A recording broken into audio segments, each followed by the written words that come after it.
Cordial saludo a las personas que nos acompañan en este conversatorio.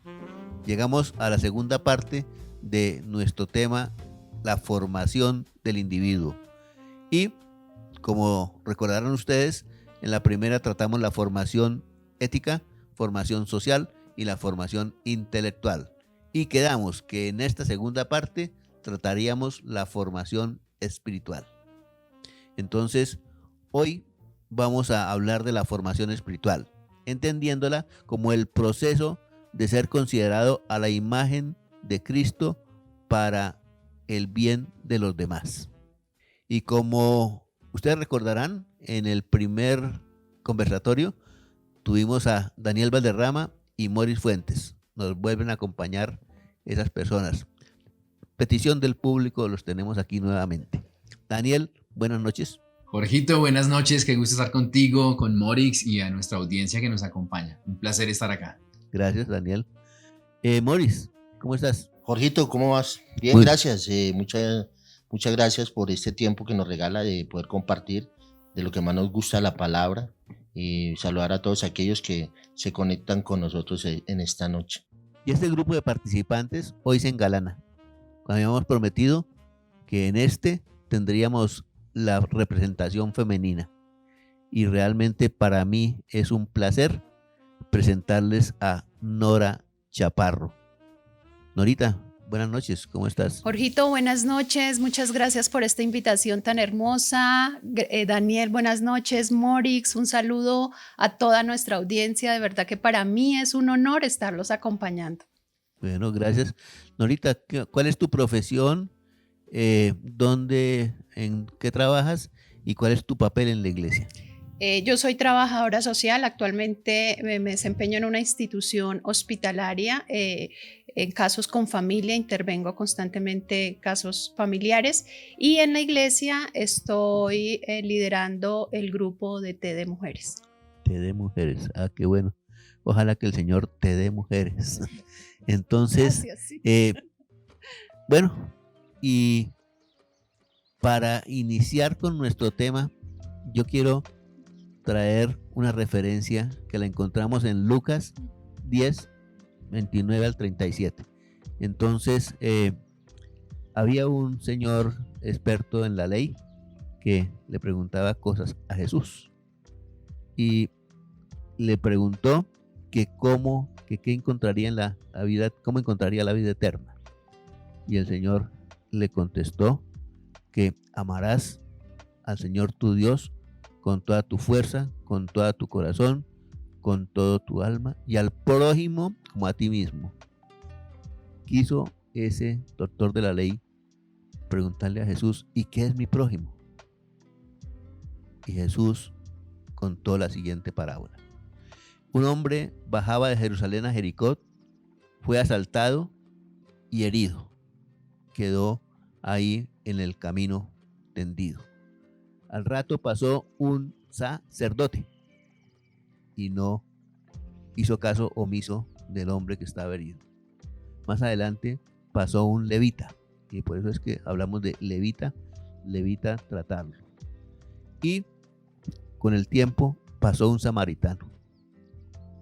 Se compadeció del herido, le curó sus heridas, lo montó en su cabalgadura, lo llevó a una posada. Al día siguiente le dijo al posadero, ahí lo dejo, por favor cuídemelo, te dejo este dinero y si es más de lo que te he dejado, vengo y te doy lo que falta.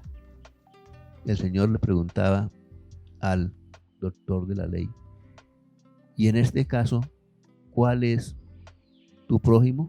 ¿Cuál es mi prójimo? ¿Quién era el prójimo ahí en este caso? Sí, claramente el prójimo es el buen samaritano, quien a su vez es una sombra de nuestro Señor Jesucristo. El pecado nos golpeó a todos y nos dejó tendidos a la orilla de la vida y Jesús viene a rescatarnos. La religión pasó de largo, la religión no resuelve el problema de la humanidad, Jesús sí. Y eso nos lleva a una cosa, ¿qué no es formación espiritual? ¿Qué no es formación espiritual? La religiosidad. El ser religiosos no es formación espiritual. Y creo que basados en lo que vimos ahí, vimos dos personas totalmente religiosas, dos personas con una formación en la palabra, tal vez, con un conocimiento de la palabra, pero no tenía lo que tenía el samaritano, ¿no? Que piedad, bondad, amor, y él supo quién era el prójimo. Los otros tal vez conocían mucho de ley, conocían mucho de la palabra, pero no conocían al prójimo, que era la pregunta que Jesús le estaba haciendo. Así que ahí vemos muy claro dos personas totalmente religiosas que no tienen nada que ver con ser espiritual.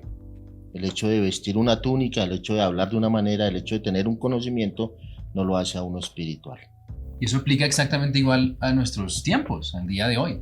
Una persona que salude diciendo Dios te bendiga, gloria a Dios, aleluya, que responda amén, pues eso no lo hace más espiritual. Ponerle el pescadito en la parte de atrás del carro no te hace espiritual. Si al manejas como un endemoniado, pues te pasan los semáforos en rojo. Sí. Llegar temprano a la iglesia, si en la semana llegas tarde al trabajo todos los días, no te hace más espiritual. Sí, y hay unos que quieren que el Señor haga milagros cuando están orando y van en contravía y dicen, uy Señor, permite que la flechita cambie para poder ir yo hazme en invisible. Un buen camino. Es algo invisible. Entonces, bueno, eso es muy, muy importante. Entonces vemos que no es conocer la palabra, sino aplicar y vivir la palabra. De acuerdo. Por eso hablamos de un proceso en el cual nosotros conocemos y vivimos la palabra. Muy interesante me parece eso. Pero hay otros conceptos que a veces se confunden también con la formación espiritual. Es la gente fanática se cree muy espiritual. Y hay gente moralista y con valores que se cree también espiritual. ¿Eso cómo lo trataríamos? El fanatismo tiene que ver con el misticismo, con creer que porque hago ciertos rituales, digo ciertas cosas, voy a ciertos lugares, soy más espiritual. Definitivamente eso no nos hace espiritual, es la acción del Espíritu Santo en nosotros lo que nos hace espirituales.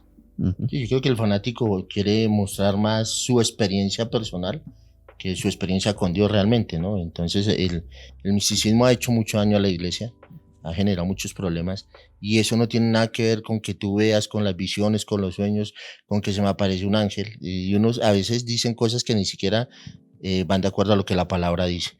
Cuando hablamos del moralismo, que fue el otro punto que tocas ahí, hay gente que se cree buena y el moralismo, el fundamento del moralista es como el humanismo, ¿no? Es lo que él hace por él mismo, porque él tiene la capacidad, porque él no roba, no mata, no hace muchas cosas y él piensa que eso es tener una vida espiritual. Si bien la parte moral hace parte del desarrollo de un creyente y de la formación espiritual, porque pues, la Biblia, los mandamientos que Dios nos dio son basados en la ley moral de Dios, del comportamiento y cómo debemos vivirlo. Así que creo que es importante tener en cuenta que ser moralmente o que un moral que se comporta bien y esto pues no tiene nada que ver con una vida espiritual. Bueno, ¿y cómo perdón Jorgito, y cómo esa moralidad se va construyendo es en la propia fuerza, en nuestras propias fuerzas, pero no se construye en esa relación con Dios? Y permítanme retomar la definición que dimos. El proceso de ser conformado a la imagen de Cristo para servir a los demás.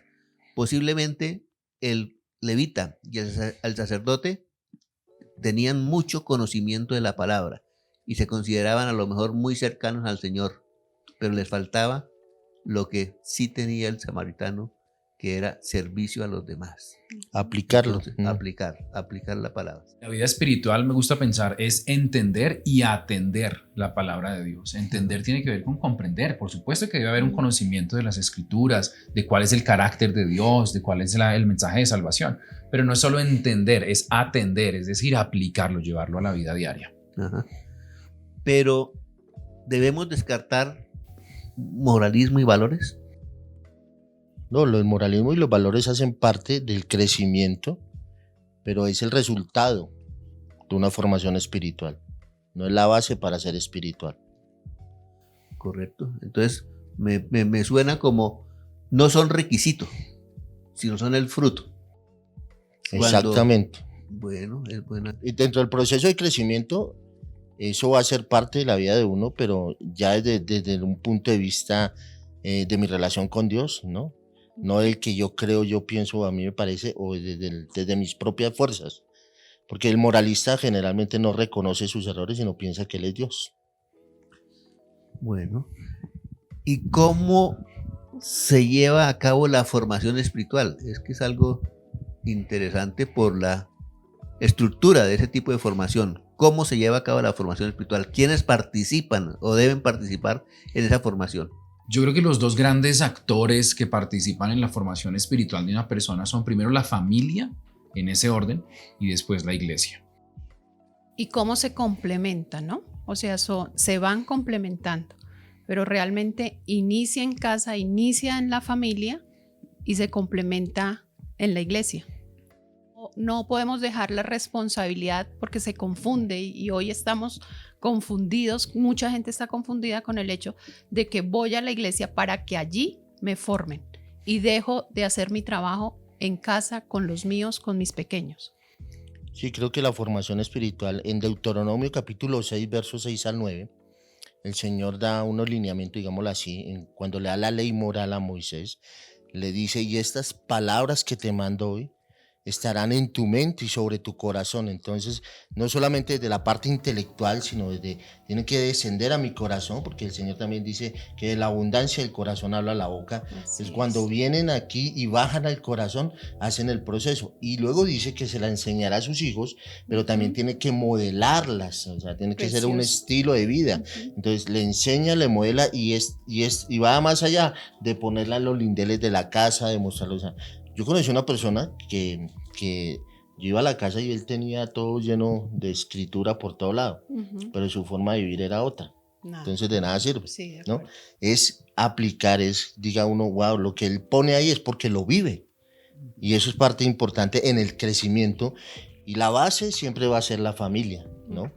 Creo que es importante que los que nos están viendo entiendan ese proceso de la familia. La familia es clave en el desarrollo, como lo vimos la vez pasada. La familia era clave en la parte intelectual y en el crecimiento. En la parte espiritual es muy importante también. Con el aporte que ustedes hacen, yo quiero hacer un llamado a los padres.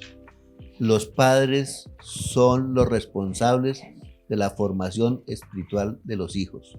La iglesia es un complemento. No podemos descargar en la iglesia esa responsabilidad. Nosotros somos la lámpara en el camino a los pies de nuestros hijos.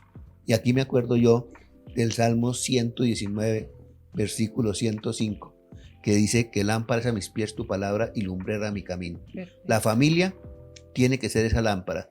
¿Tú qué opinas, Norita, de ese salmo tan bonito? Es precioso, o sea, yo creo que es la apertura a todo. Yo creo que ese salmo nos deja ver cuán importante es ese inicio y ese caminar dentro de la palabra, con la palabra, pero aplicando la palabra. Y eso se vive en casa y, como decía Morix, con el ejemplo. Si nosotros no acompañamos esa instrucción con propósito que damos en casa con ejemplo, pues no vamos a obtener los frutos. Yo creo que ahí es importante recordar lo que estás diciendo del Salmo 119. La Biblia es la lámpara, la palabra de Dios es la lámpara. Así que la tarea de la familia es encender la lámpara, abrir la Biblia, contarnos las verdades eternas y quién es Dios a través de su palabra. Y volvemos a decir, estamos acercando a las personas a parecerse a Cristo para el servicio de los demás. Entonces, en la familia debemos trabajar ese aspecto. Debemos trabajar que estamos para el servicio de las demás personas. Me gusta ese concepto. Tú como mujer, ¿qué opinas del papel? Se habla mucho de Timoteo, como Timoteo en su formación espiritual. La abuela y la mamá de Timoteo participaron en la formación de esa persona. ¿Cuál sería también la participación de la mujer, digamos, en la formación de los niños en la familia? Es fundamental, Jorgito, es fundamental la participación que tiene la mujer en la formación espiritual de los niños. Para el ejemplo que tú traes a colación de Loida y de Eunice, fueron mujeres que formaron, que instruyeron con propósito a Timoteo, para que él pudiera más adelante formarse como ese pastor, como ese sacerdote, pero fueron ellas, fue su abuela y fue su mamá en esa instrucción. Y a veces hoy me llama la atención pensar que nos quejamos cómo está el tiempo, cómo está desmembrada la familia, pero si traemos y estudiamos un poquito, vamos a encontrar que ella, Eunice específicamente, estaba casada, el papá de Timoteo era un griego, ¿verdad? Y que habitaban en Listra, una ciudad realmente que era de adoración a dioses falsos, y en medio de todo y contra todo pronóstico, estas dos mujeres levantan a un adorador. Entonces vemos ahí que no hay nada imposible y que la mujer debe colocar toda su disposición para que esta siguiente generación conozca de Dios. Sí, creo que es muy importante lo que se habla ahí, porque hoy en día se habla mucho de que la Biblia es muy machista, ¿no? Pero realmente aquí primero vemos que la palabra de Deuteronomio capítulo 6 fue lo que ellas aplicaron a la vida de Timoteo, ¿no? Le enseñaron la palabra, la moldearon, le hicieron, vivieron esa palabra. Y lo interesante es que, y hablo a las mujeres, ustedes tienen un papel muy importante, y es el de formar a sus hijos. De hecho, porque está más tiempo ahí. Entonces la mujer, dice Proverbios, que la mujer sabia edifica la casa, ¿no? Y es la mujer la que debe edificar a sus hijos, es la mujer la que les enseña, es la mujer la que les moldea, es la mujer porque la mujer la que está más tiempo en casa, ¿no? Formando y ayudando a levantar los hijos. Entonces, qué interesante es que podamos entender que no se trata de machismo. Ajá. ¿Habrá algo más inclusivo para la mujer que el papel que le da la Biblia a ella? Yo creo que es una demostración de cómo se valora la mujer sin necesidad de que estemos utilizando el masculino y el femenino para dirigirnos siempre a estas dos personas. Bueno, y eso es algo muy interesante. ¿Cuál es el papel del Espíritu Santo en nosotros? ¿Qué hace el Espíritu Santo en nosotros para que podamos formarnos espiritualmente? Yo creo que es esencial el papel del Espíritu Santo, hablar de vida espiritual, hablar de formación espiritual, sin reconocer la obra y la presencia del Espíritu Santo en nuestras vidas, pues sería un absurdo pensar que puede haber vida espiritual sin el Espíritu de Dios. Es Él el que nos da vida, es Él el que nos forma y nos sostiene. Es fundamental, o sea, sin Espíritu Santo no hay vida espiritual, ¿no? O sea, no entiendo cómo mucha gente habla de espiritualidad desde otros puntos de vista, unos puntos religiosos, cuando Dios nos hizo a nosotros seres tripartitos y nos dio un espíritu para comunicarnos con Él. La espiritualidad tiene que ver es una relación con Dios, ¿no? No con la naturaleza ni con lo creado, sino con el Creador. Y es importante que eso también lo tengamos muy claro y que seamos conscientes de que la relación y lo que más espiritualidad es mi comunicación con Dios, mi relación con Dios a través de la oración y del estudio de la palabra. Entonces el Espíritu Santo es fundamental. ¿Por qué? Porque el Espíritu Santo es el que me da luz para entender lo que ya está revelado en la palabra. Entonces, de hecho, cuando nosotros leíamos la Biblia, o sea, me pasó a mí, leía la Biblia cuando desde el punto de vista intelectual quería entender qué era lo que había en el Salmo 91, que era el que siempre estaba abierto.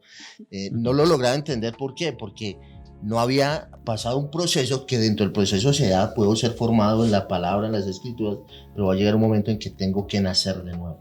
Y creo que llegamos a un punto trascendental, nuevo nacimiento, Espíritu Santo, vamos a poder entender el propósito de Dios a través de las escrituras. Sí. Y aquí llegamos a la parte fundamental de la estructura de nuestro tema. ¿Cuáles son las pautas o puntos para ayudar a desarrollar la formación espiritual? Ahí vamos a hablar de Nicodemo y Jesús. Entonces, él le decía cómo nacer de nuevo. Esa conversación que tiene Nicodemo con Jesús en Juan capítulo 3 es muy importante para entender cómo se da una formación espiritual. Nadie puede tener formación espiritual si no tiene primero una vida espiritual, y la vida espiritual se da en el nuevo nacimiento, es decir, en el nacimiento espiritual. Jesús le dice a Nicodemo que debe nacer del agua y del espíritu. Una forma de comprender esta enseñanza tan profunda es que el agua representa la palabra de Dios y el espíritu pues es el Espíritu Santo del Señor. Okay. Cuando en nuestra vida se une la palabra de Dios, que es perfecta, que es viva, que es poderosa y eficaz, con la acción del Espíritu Santo dentro de nosotros, esa unión en nuestro interior es la que trae vida nueva. Me gusta pensar el ejemplo del óvulo y el espermatozoide que se unen y generan vida. Cuando se une la palabra, el agua, con el Espíritu de Dios en nuestro interior, es ahí cuando nacemos de nuevo. ¿Y cómo empieza ese crecimiento, no? Me parece importante lo que está diciendo Dani, y yo lo que agregaría es cómo a partir de ahí empieza un crecimiento espiritual.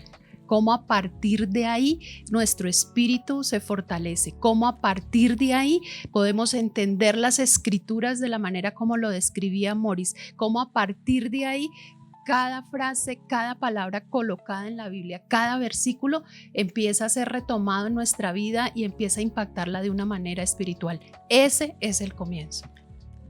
Y cómo a partir de ahí vamos a tener la muerte al antiguo ser. Entonces, morir a nuestra antigua naturaleza. ¿Qué es morir a nuestra antigua naturaleza? Todos sabemos, todos sabemos, no, debemos reconocer que tenemos una naturaleza pecaminosa. La Biblia habla de morir a nuestro viejo hombre, ¿no? En la palabra. Creo que la palabra más correcta es inactivar, ¿no? Porque uno dice morir es que ya no, pero no quiere decir que no pequemos, ¿no? O sea, sí. ¿Pecamos? Sí. Pero tenemos todavía la vieja naturaleza. Esa es la lucha diaria, y Pablo decía, miserable de mí, ¿no? O sea, esa es una lucha constante día a día que tenemos. Sí, y es un proceso, Jorgito, de poder ir paso a paso y entender en qué tengo que cambiar y qué mi vida tiene que transformar, y es a través de la palabra que lo voy entendiendo, ¿no? Entonces, Pablo se lo dice en la iglesia, a la iglesia en Colosas, ¿no? Haced morir pues lo terrenal en vosotros. Y lo terrenal puede ser todo lo que el moralista cree que es bueno. Ira, enojo, maledicencia, benignidad, bondad. Perdón, me estoy confundiendo ahí. Ira, enojo, maledicencia, todas estas que hace parte de la vida de nosotros, tenemos que ir muriendo. Entonces, algunos de nosotros podemos evaluar al día de hoy y decir, yo todavía tengo problemas con la ira. Sí. Tengo que morir a eso. Y en la medida en que vamos creciendo, el Señor nos va ayudando para poder ir muriendo, y eso es poco a poco, y nos vamos formando más en la parte espiritual, a ser más como Cristo. Exactamente. Porque el nuevo nacimiento tiene que ver con eso, nacer de Dios, nacer de arriba. Entonces, cuando nacemos en lo natural, traemos genes y nos parecemos a nuestros papás, ¿no? La misma jeta del papá, nada que hacer. El mismo caminado. Cuando nacemos de Dios, el carácter de Él empieza a formarse en nosotros y nos vamos a parecer más a Él. Entonces la gente lo ve a uno y le dice, mira, pero usted cómo ha cambiado, o sea, ¿qué pasó? Sí. ¿No?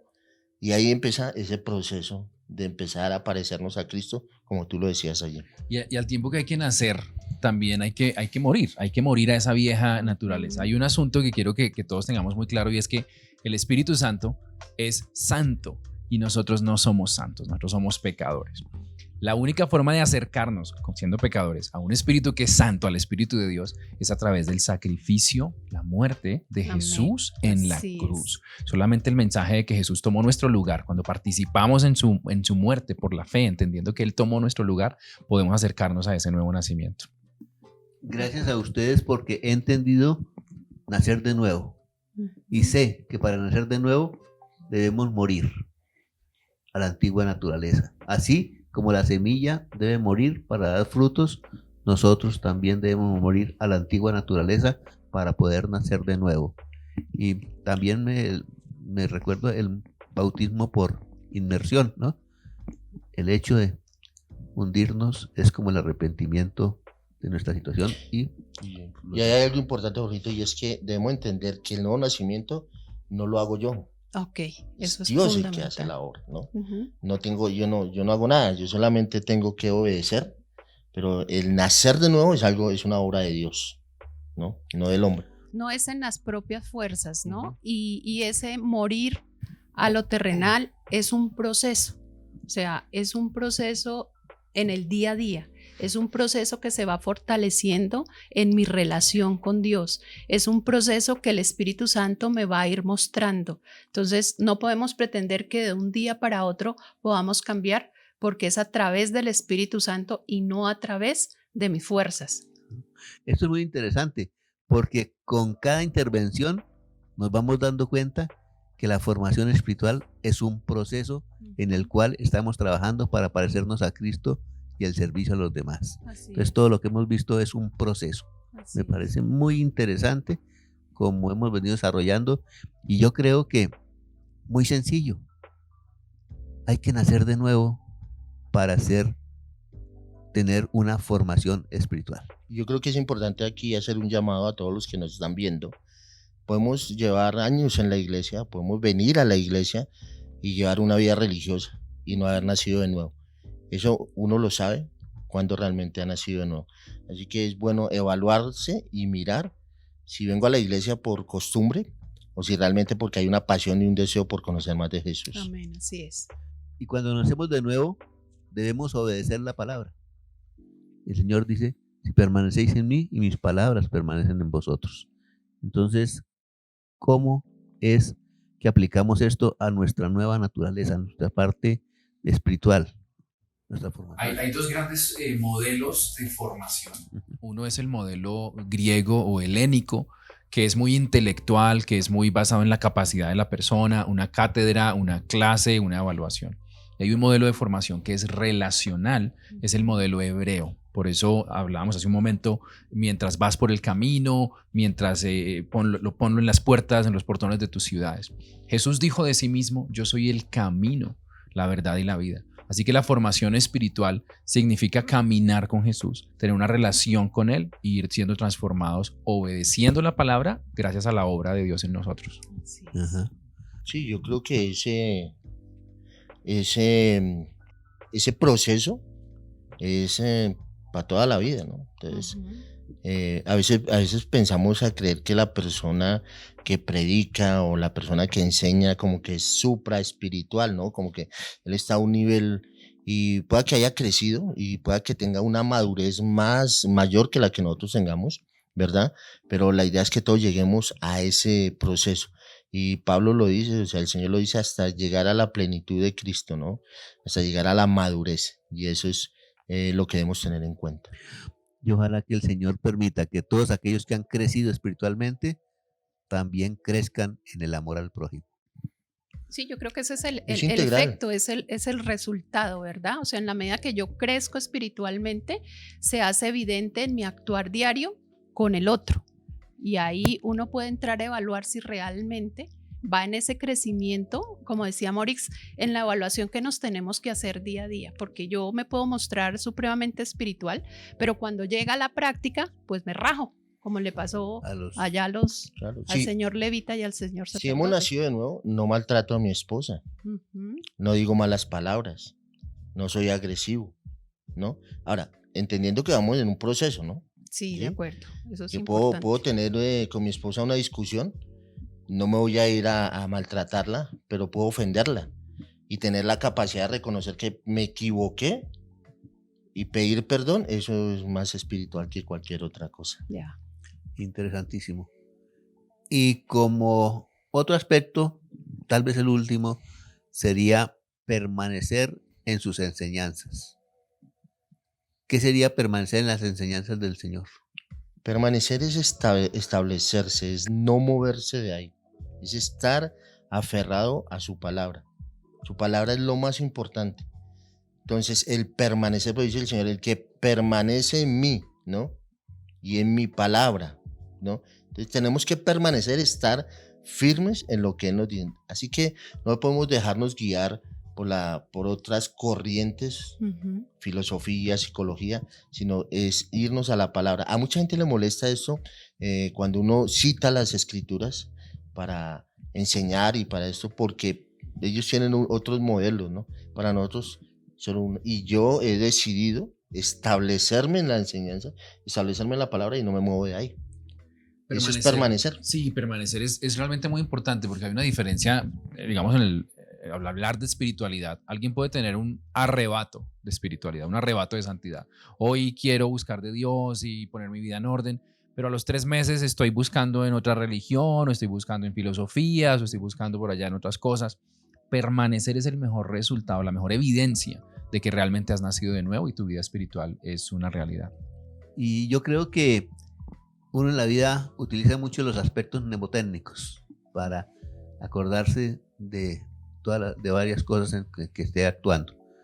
A mí me gusta un aspecto mnemotécnico de permanecer en la palabra y permanecer con el Señor. Cuando Él dice, yo soy el camino, la verdad y la vida, nadie viene al Padre sino por mí.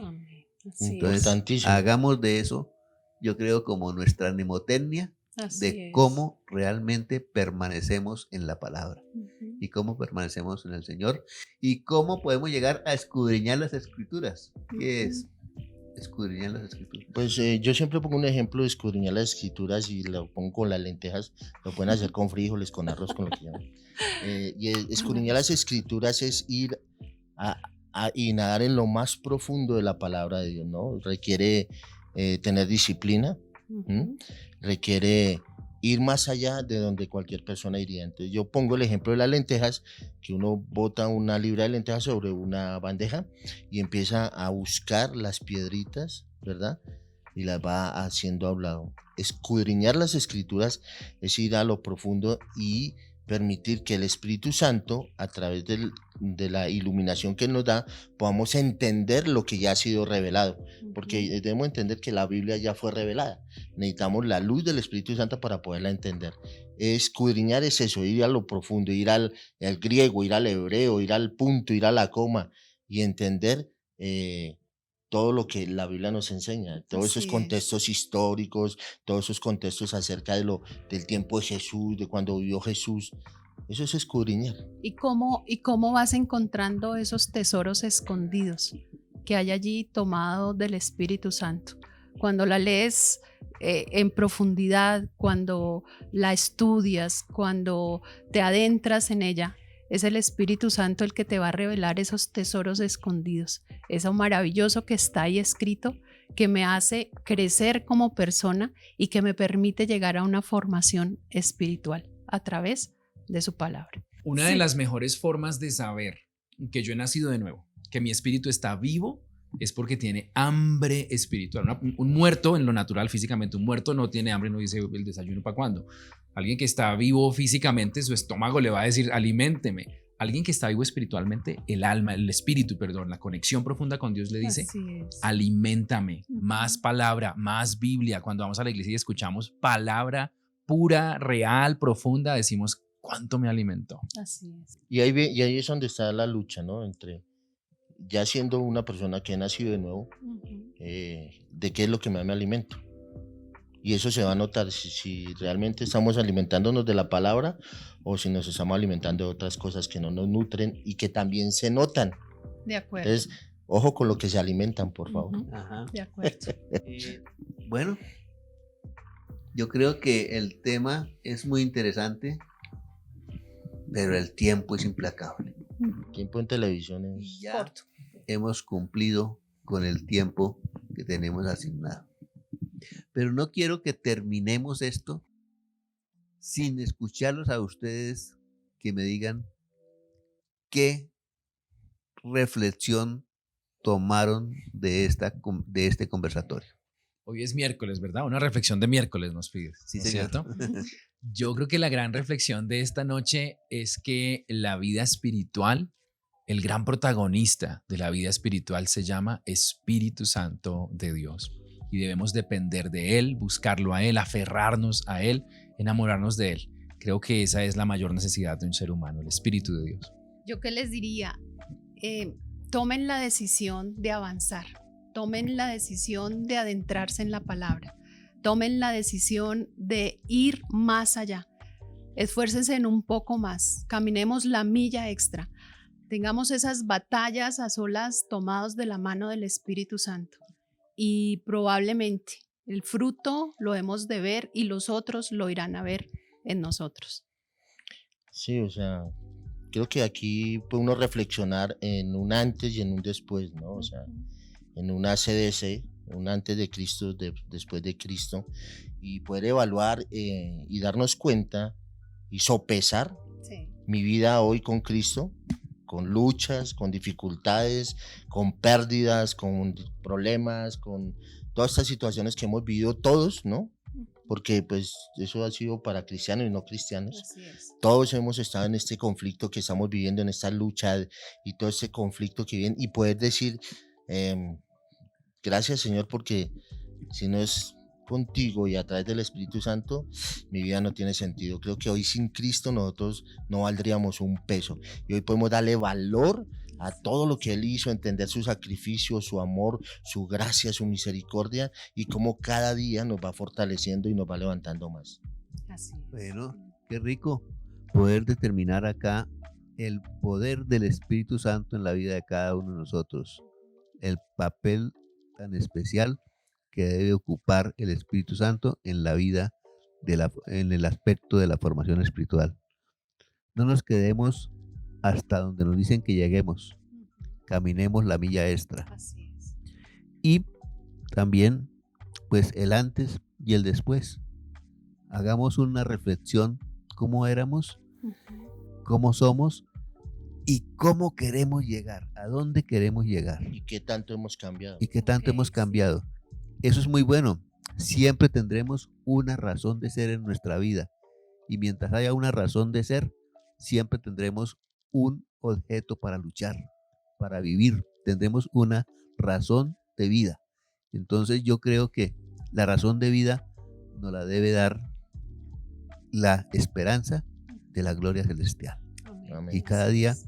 seamos más parecidos a Jesús, pero cada día también no olvidemos ese compromiso que tenemos con el prójimo y ayudar a las personas.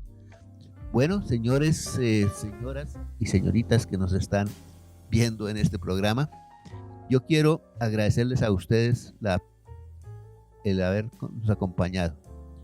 En nuestro chat hemos anotado y hemos recibido algunas sugerencias, algunos conceptos.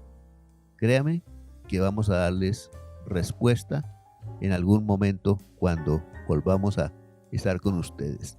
Pero su compañía, su apoyo, sus críticas, su estímulo son lo que nos hace pensar que debemos seguir para establecer estos mecanismos en los cuales podamos dialogar en una forma informal, en una forma agradable, de aspectos tan importantes y tan vitales de la palabra de Dios y de la vida de un cristiano. Muchas gracias, Norita. Ha sido un placer tenerte acá. Gracias mil, Daniel. A ti, Jorgito. Gracias, Morris. A ti, Jorgito, gracias por este tiempo. Y no podemos dejar a un lado el equipo técnico de nuestra iglesia. Ustedes han puesto una semilla para que alguna persona se acerque y decida parecerse a nuestro Señor. Y esperamos que ustedes, los que nos vieron, encuentren una gran enseñanza y una gran invitación para morir a su antigua naturaleza y vivir de acuerdo a imagen y semejanza del Señor Jesús. Que Dios los bendiga y nos veremos próximamente en otros conversatorios. Que estén muy bien.